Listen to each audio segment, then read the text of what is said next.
Conclusa la Via dei Tramonti, con la tappa di oggi inizia la seconda parte del nostro cicloviaggio in Sicilia. Seguendo la magna Via Francigena, in 4 giorni saremo a Palermo. Risalendo la strada che porta ad Agrigento, ammiriamo da lontano alcuni dei tesori della Valle dei Templi, che il sole ancora basso di oggi tinge di un bel colore arancione. Tutt'altra storia è l'attraversamento della città. Quanto bene siamo stati ieri a San Leone, qui davvero è tutto caotico. Usciamo da Agrigento lungo la statale Corleonese. Il traffico è scarso e l'ambiente circostante è tutta una fioritura. Al primo bivio prendiamo la strada per Ioppolo, risalendo delle verdissime colline. Lasciato questo borgo sulla sinistra e fatta una breve discesa, riprendiamo a salire fino ad Aragona. Le strette e ripidissime stradine del paese, per fortuna, le percorriamo tutte in discesa e dopo esserci gustati un gelato in una bella e calda piazzetta, proseguiamo. Risaliti al piccolo borgo di Comitini, prendiamo una stradina lastricata e ripida che sembra salire verso il cielo, in un contesto grandioso.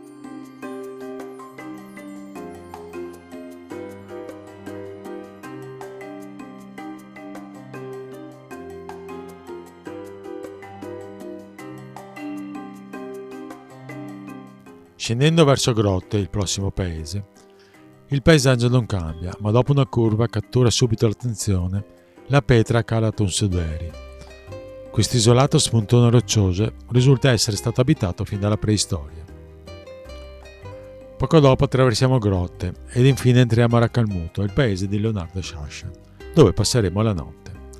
In centro, che la sera è molto animato, veniamo catturati dal guardiano del Museo degli Solfatari e del Sale, che ci intrattiene con le antiche storie del paese.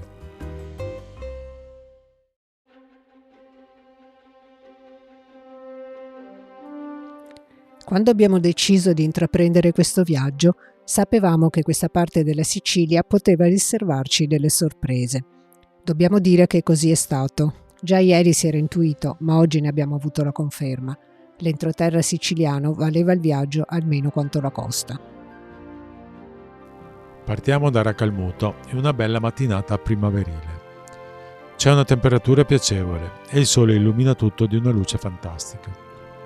L'itinerario è un continuo saliscendi. Alla fine saranno ben 7 i colli raggiunti, regalandoci ad ogni svolta e ad ogni cima panorami diversi.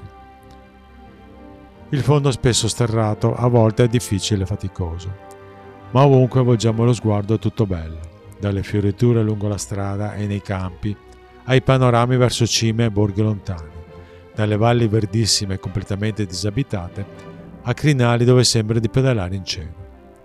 E poi, attaccato ad un dente di roccia, c'è Sutera, luogo assolutamente magico che da solo vale il viaggio. Quando lasciamo Raccalmuto, già alla prima salita, si nota in lontananza questo spuntone che si erge solitario nell'altopiano. Scendiamo e attraversiamo un bellissimo bosco di eucalipti. Dopo il paese di Milena, incrociamo alcuni pellegrini che stanno percorrendo a piedi questo cammino, da Palermo ad Agrigento.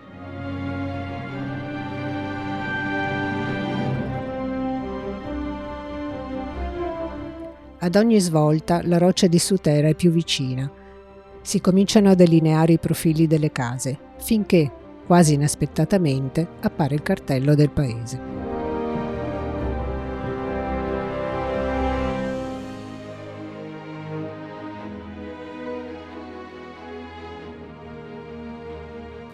Dopo aver pranzato nella piccola piazza, proseguiamo aggirando lentamente il Monte San Paolino.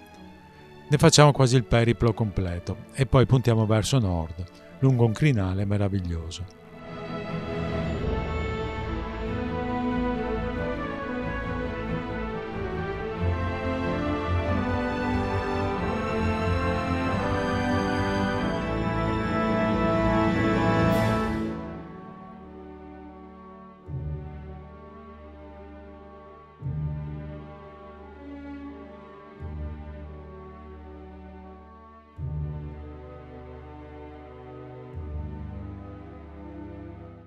A questo punto l'ambiente si fa più arido, si sale ancora, sembra non finire mai. Dopo qualche tratto di falsopiano, sempre in mezzo alle fioriture, finalmente la strada scende decisamente e con una lunga discesa si arriva ad attraversare il fiume Platani 400 metri sotto. Risalendo il fiume si segue la ferrovia per qualche chilometro ed infine un'ultima ripida salita ci fa riguadagnare il dislivello appena perso.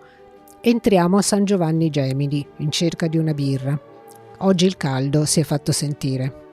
L'arrivo in hotel a Cammarata è con sorpresa. A 400 metri dall'ingresso della struttura la batteria di Gigi si esaurisce. Che dire, domani si riparte.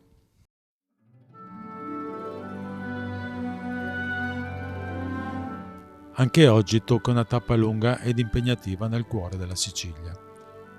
Partiamo presto da Cammarata, ma subito la traccia del GPS si perde nel verde incolto.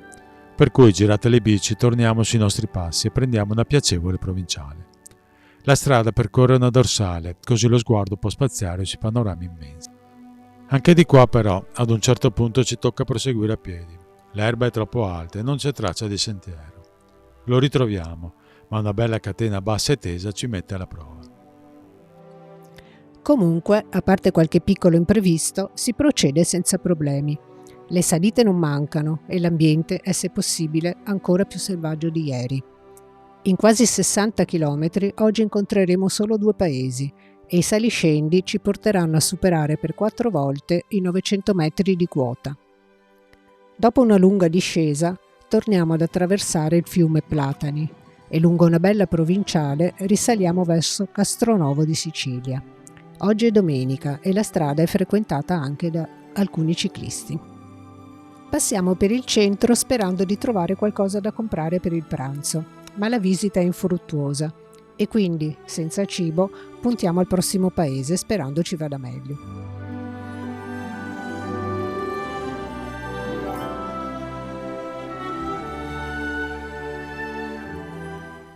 Il tratto che adesso percorriamo è molto bello.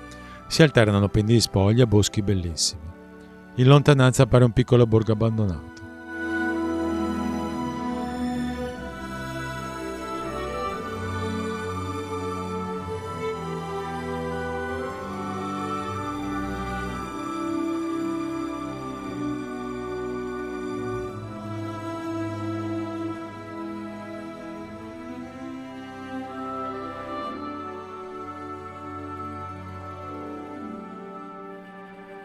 Attraversiamo la riserva naturale del Monte Carcaci, verdissima e attrezzata, per un turismo estivo.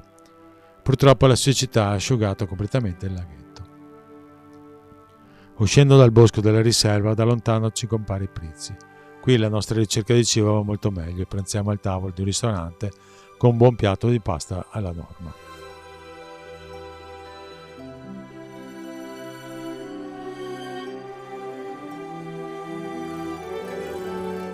Dopo una lunga discesa sterrata, imbocchiamo la statale scarsamente trafficata che porta a Palermo. La seguiamo per un po' finché non la lasciamo per risalire un pendio che porta dritto ad una forcella, proprio sotto il pittoresco Cozzo Spolentino.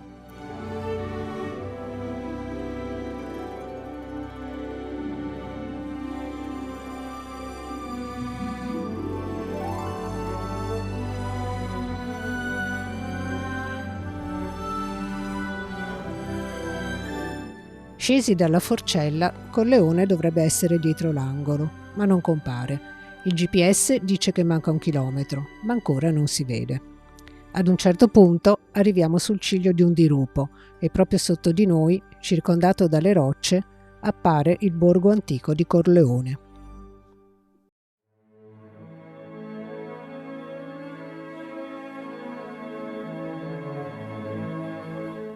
Stamattina si respira un'aria diversa.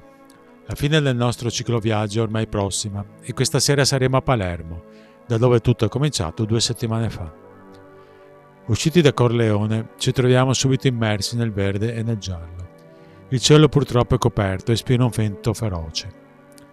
Il paesaggio è comunque grandioso, non c'è che dire, in questo viaggio ci siamo riempiti gli occhi di un'infinità di panorami bellissimi. Oggi, in circa 60 km, arriveremo a Palermo, ma per quasi 40 non incontreremo nessun paese. Una sensazione di isolamento provato di rado nei nostri viaggi.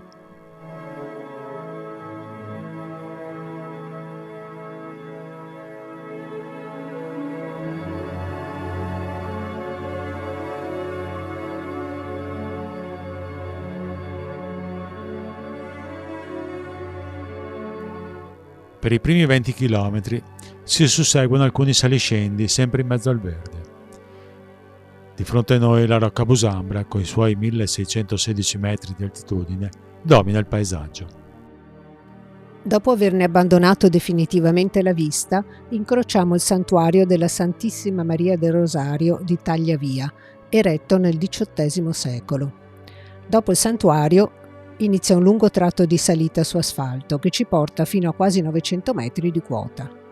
Da lì iniziamo a scorgere il grande lago della Piana degli Albanesi, con accanto il borgo omonimo. Il panorama è incantevole e poco dopo passiamo per l'unico paese di oggi, prima di Monreale, Santa Cristina.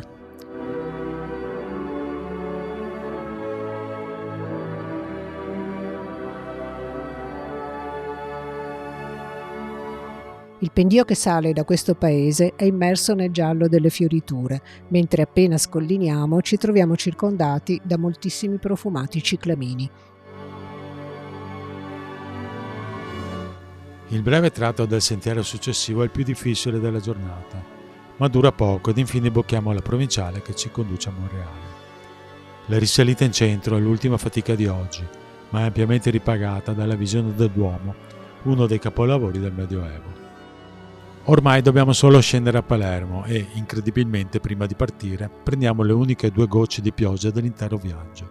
750 km, quasi sempre con il sole, molto spesso con il vento, ma pioggia davvero non l'abbiamo mai vista.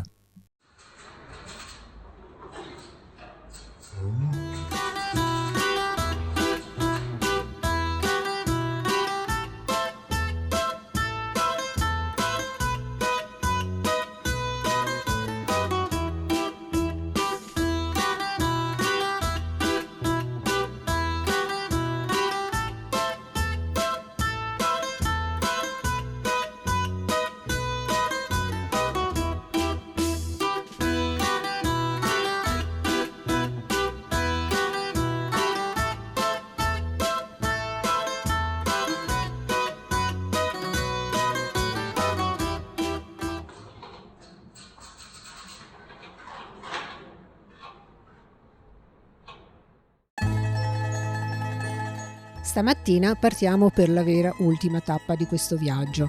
Da Palermo andiamo a recuperare l'auto lasciata a Terrasini quando siamo arrivati in Sicilia. In realtà non si tratta di un mero trasferimento, ma corrisponde alla prima tappa del periplo della Sicilia, che noi per ragioni logistiche abbiamo lasciato alla fine. Oggi il protagonista è stato il vento, che ha spirato fortissimo tutto il giorno con raffiche di oltre 50 km/h. Di conseguenza il mare non è stato da meno, aggredendo le spiagge con grandi onde. Sulle scogliere invece il suo frastuono era così assordante da rendere inutile ogni tentativo di comunicare tra noi.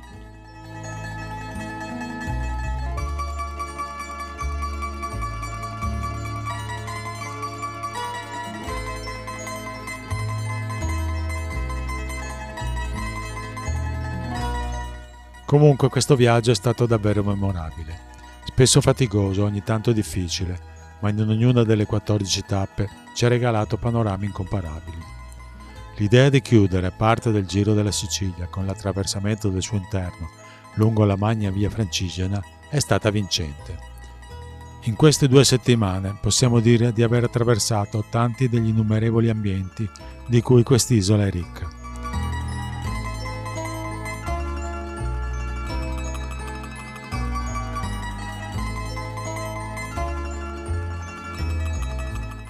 Tornando alla tappa di oggi, dopo essere passati per dei luoghi bellissimi e famosi, come la spiaggia di Mondello, il paese di Sferrocavallo e il borgo arroccato di Carini, godiamo dello spettacolare gioco delle Moree davanti all'Isola delle Femmine.